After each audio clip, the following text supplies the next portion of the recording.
Olá! Vamos falar hoje sobre uma jornada de transformação pessoal, uma que a gente pode fazer através da meditação. E a grande promessa aqui, sabe qual é? É a de descobrir uma fonte de felicidade que é genuinamente nossa. Algo que podemos acessar a qualquer momento. Bora entender como isso funciona? Para a gente começar, essa citação do Buda já dá a letra, né?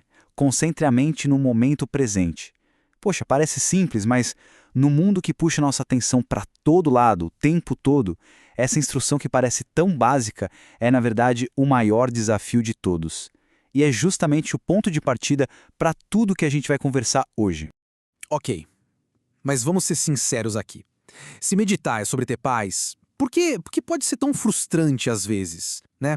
A gente senta para praticar, esperando acalmar a mente, e de repente parece que ela fica ainda mais barulhenta. É um verdadeiro paradoxo. E é exatamente isso que vamos tentar desvendar hoje. Então, se pode ser tão frustrante assim, por que insistir? Qual o sentido?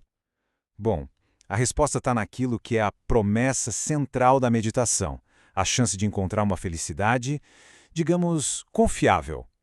Uma felicidade que não depende do que está acontecendo lá fora. E aqui está o pulo do gato. Em vez de ficar correndo atrás da felicidade em coisas externas, sabe? Conquistas, relacionamentos, bens materiais, que, vamos combinar, vêm e vão. A meditação ensina a gente a cultivar essa fonte dentro da gente.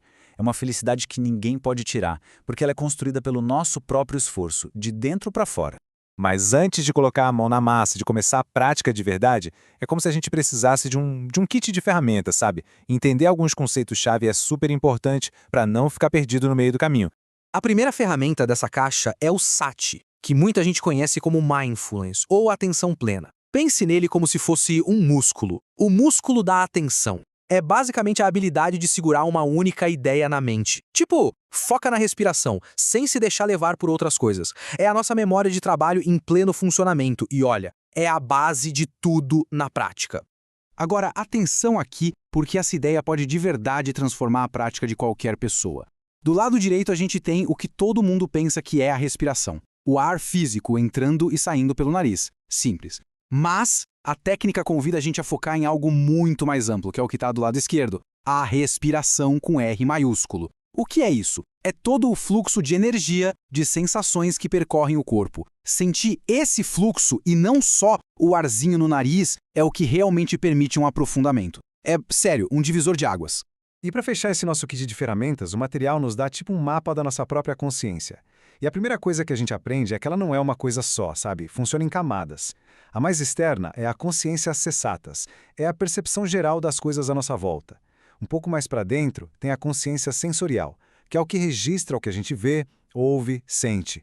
E lá no fundo, no centro, existe um estado mais profundo, a consciência sem superfície, que só aparece quando a mente se acalma de verdade e os sentidos dão uma trégua. Ter esse mapa em mãos ajuda muito a navegar pelos diferentes estados que vão aparecendo na meditação. Beleza, com essas ferramentas conceituais na mão, vamos para a parte prática. E o primeiro passo, claro, é preparar o nosso ambiente, o espaço físico. A lógica aqui é bem simples, na verdade. Para a gente conseguir acalmar o mundo de dentro, ajuda muito a organizar primeiro o mundo de fora. São espacinhos bem fáceis, mas que funcionam como um sinal para nossa mente, sabe? Um aviso de que, ok, agora é a hora de se aquietar.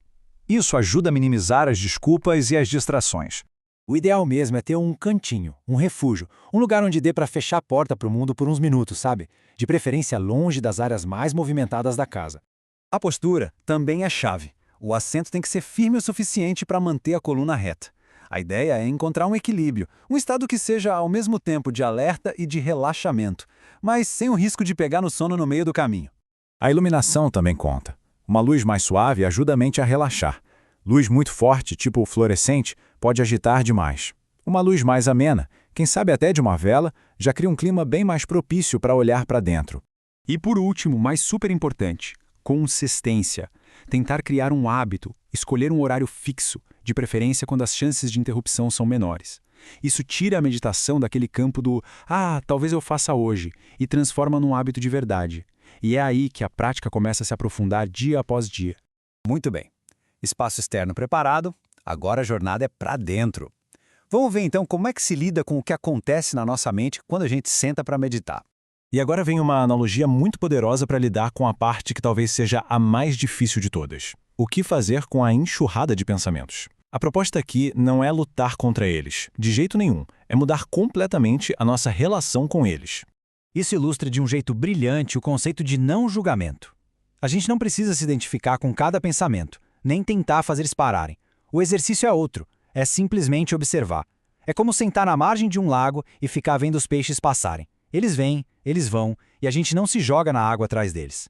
E aí, quando a gente consegue chegar nesse ponto, nesse lugar de observar os pensamentos sem se agarrar a eles, uma pergunta ainda mais profunda começa a aparecer. Uma pergunta que, na verdade, está no coração de toda a prática.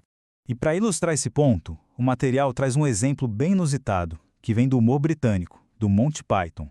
A cena é a seguinte: 2 homens, perdidos, se arrastando pelo deserto num desespero total, quase morrendo de sede.